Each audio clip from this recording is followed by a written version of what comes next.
এই ভিডিওটোত আমি আলোচনা কৰিম বিখ্যাত তলাতল ঘৰৰ লগত জড়িত ইম্পৰ্টেণ্ট কেইটামান কুৱেশ্যন। ইয়াৰ প্ৰথম কুৱেশ্যনটো হ'ব তলাতল ঘৰ ক'ত অৱস্থিত? ইয়াৰ উত্তৰ হ'ব শিৱসাগৰ জিলাৰ ৰংপুৰত। 2 নম্বৰ কুৱেশ্যনটো হ'ব তলাতল ঘৰ কোনে নিৰ্মাণ কৰিছিল? ইয়াৰ উত্তৰ হ'ব ৰাজেশ্বৰ সিংহই।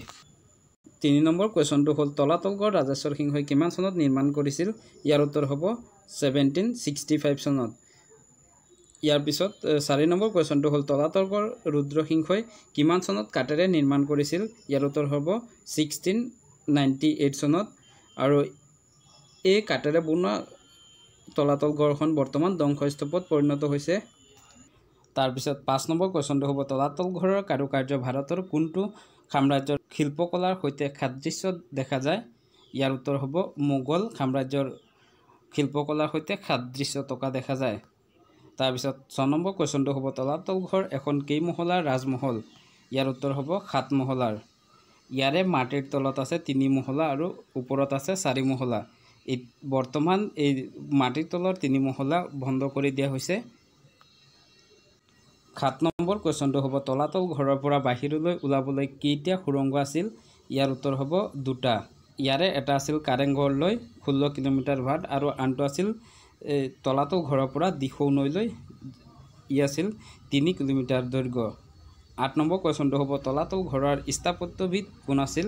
ইয়াৰ উত্তৰ হ'ব ঘনশ্যাম। 9 নম্বৰ কুৱেশ্যন বৰ্তমান তলাতল ঘৰত আহোমৰ কোনটো শ্ৰেণীৰ ভাস্কৰ্য দেখা পোৱা যায়? আৰু ইয়াৰ ৰাইট এনচাৰ হ'ব আহোমৰ ড্ৰেগন ইং ৱাও খাম। তাৰপিছত 10 নম্বৰ কুৱেশ্যনটো হ'ব স্বৰ্গদেউ ৰুদ্ৰসিংহই কিমান চনত আহোমৰ ৰাজধানী ৰংপুৰলৈ আনিছিল? আৰু ইয়াৰ উত্তৰ হ'ব 1702 পৰা 1703 চনৰ ভিতৰত। আৰু তেখেতে গড়গাঁৱৰ পৰা ৰংপুৰলৈ ৰাজধানী আনিছিল।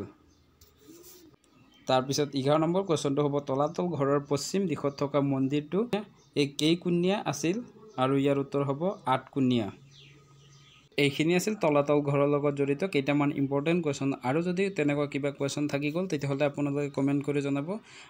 তাৰপিছত আজিৰ কুৱেশ্যনটো হ'ল স্বচ্ছতা সৰ্বেক্ষণ 2024-25ৰ সমীক্ষা মতে উত্তৰ পূব ভাৰতৰ আটাইতকৈ স্বচ্ছ ৰাজধানী চহৰখনৰ নাম কি?